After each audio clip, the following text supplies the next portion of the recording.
नमस्कार, मैं हूं आपके साथ इंशान। नेशनल लूडो 24 पे आप सभी का बहुत बहुत स्वागत है। बता दें खबर फरक्काबाद से पूर्व सीएम अखिलेश यादव का बयान आया सामने। इंडिया गठबंधन के सपा प्रत्याशी को लेकर जनसभा में दिया बयान। परीक्षा के सभी पेपर लीक हुए, किसानों की आय दोगुनी नहीं हुई। बीजेपी संविधान और आरक्षण को खत्म करना चाहती है। बोले कि दिल्ली के जेएनयू में पीडीए परिवार के केवल 15% लोग, बीएचयू में 15% से कम लोग नौकरी में। अखिलेश बोले, सरकार आउटसोर्स जैसी व्यवस्थाओं को कर रही लागू। अग्निवीर से नौजवान दुखी, वहीं प्राइवेट सेक्टर बढ़ेगा तो आरक्षण घटेगा। इस बार मनमर्जी नहीं चलेगी और ना ही मनमर्जी कोई सुन रहा है। बीजेपी का हर डायलॉग फेल हो रहा है। गंगा साफ नहीं हुई। बीजेपी खिसियाकर काम कर रही है। संभल में पुलिस से वोट डालने से रुकवाया। सपा के बूथों पर गड़बड़ी करने का प्रयास हुआ।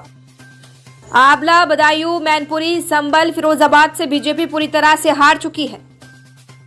तीसरे चरण के बाद सरकार इंडिया गठबंधन की आ रही है। बीजेपी की विदाई उनके भाषणों से समझ आ रही है। बीजेपी के भाषण बदल गए।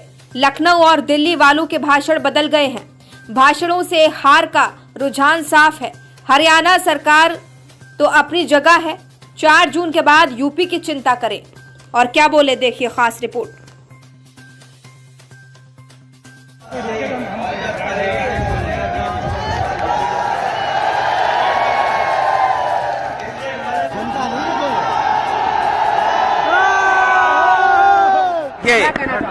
ये बहस का मुद्दा होना चाहिए कि अभी जो परीक्षाएं हुई सब पेपर लीक हो गए, किसानों की आय दोगुनी नहीं हुई। और सबसे बड़ा सवाल ये है कि भारतीय जनता पार्टी आरक्षण और संविधान को खत्म करना चाहती है। जो लोग संविधान और आरक्षण को बचाना चाहते हैं वो अपना वोट खराब न करें, समाजवादी पार्टी और इंडिया गठबंधन की मदद करें। आप ये बताइए, जब दिल्ली जैसी जेएनयू में पीडीए परिवार के लोग केवल 15% से कम हैं, बीएचयू यूनिवर्सिटी में 15% से कम नौकरी में हैं, और लगातार सरकार जो प्राइवेट कर रही है, चीजों को आउटसोर्स कर रही है, अग्निवीर जैसी व्यवस्था ला रही है, इससे नौजवान दुखी है। और जितना प्राइवेटाइजेशन बढ़ेगा उतना हमारा आरक्षण छिनेगा। ये सरकार वो है जिसने नौकरी, रोजगार और आरक्षण छीना है और संविधान को खतरा पैदा किया है। इसलिए क्योंकि इनके पास जवाब नहीं है, इसीलिए ये ध्यान हटाने के लिए इन बातों को कर रहे हैं। अखिलेश जी, दूसरा सवाल है कि अभी जिस तरीके से बीजेपी कह रही है कि जो 26/11 का हमला हुआ था उसमें कांग्रेस पार्टी ने आतंकी को रिलीफ दे दिया था, तो क्या लग रहा है कि हिंदू मुस्लिम तुष्टीकरण की राजनीति फैला? देखिए, ये इस बार मनमर्जी नहीं चलेगी। मनमर्जी की कोई सुन नहीं रहा है और भारतीय जनता पार्टी की हर कहानी फेल हो रही है। हर कहानी उनकी फ्लॉप हो रही है। उनका हर डायलॉग जनता स्वीकार नहीं कर रही है। उनका हर डायलॉग फेल हो रहा है। वही घिसे पिटे डायलॉग जनता सुनना नहीं चाहती। वो कहानियां जो सुना चुके हैं उन पे कोई सुनने वाला नहीं है। ये जो पुरानी बातें उठा रहे हैं वो इसलिए उठा रहे हैं क्योंकि उनके पास जनता को बताने के लिए, कहने के लिए कुछ नहीं है।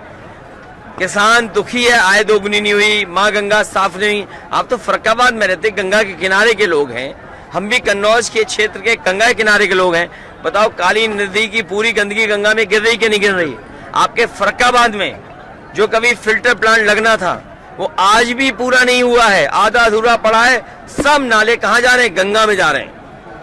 और न इंडस्ट्री का इंतजाम किया, न छोटे मोटे उद्योग और कारोबार जो फरक्काबाद में चल रहे थे उन्हें भी लाभ नहीं पहुंचाया इन्होंने। चुनाव आयोग को लेकर वोट डालने को लेकर मैडम ने बयान दिया था कि 100 बूथों पे उनको वोट नहीं डालने दिया जा रहा।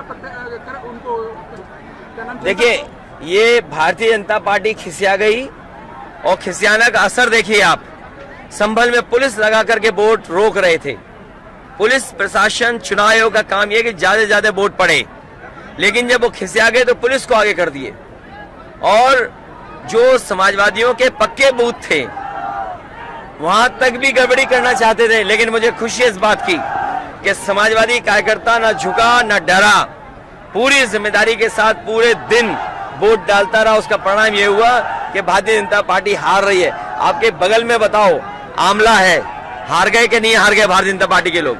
बदायूं हार गए, मैनपुरी हार गए, संभल जहां लाठी चलवा रहे थे, पुलिस से घेराबंदी कर रहे थे, वो भी हार गए। और पुलिस और ये अग्निवीर, ये जो पुलिस वाले खाकी वर्दी वाले सोच रहे हैं कि उनकी नौकरी नहीं होगी 3 साल की, इन्हें नौकरी से निकाल देंगे और हो सकता है इनकी भी 3 साल की नौकरी कर दें। अखिलेश जी, तीसरे चरण का चुनाव को किस तरीके से देखते हैं? क्या लग रहा है, सरकार आ रही है? सरकार इंडिया की आ रही है, समाजवादियों की मिलकर के आ रही है, और बीजेपी की विदाई है, और विदाई उनके भाषणों में नजर आ रही है। क्या उनके भाषण नहीं बदल गए? बताइए, जो लखनऊ वाले हैं इनके भाषण ही सुन लो आप। लखनऊ वालों का भाषण क्या है, और जो दिल्ली से आते हैं उनके भाषण क्या हैं? तो जिनके भाषणों में ही रुझान आ रहा है हार का, तो जनता इन्हें हरा चुकी है। और यहाँ पर जहां पर डॉक्टर नवल किशोर साह के लड़ रहे हैं, पूरा पीढ़े परिवार इनको वोट दे रहा है, और पूरा फर्रुखाबाद इस बार रिकॉर्ड बनाने जा रहा है। जी, आखिरी सवाल है कि हरियाणा में सरकार 3 जो है निर्दलीय विधायक चले गए, तो क्या लग रहा है कि वहाँ पे सरकार जाएगी कि रहेगी?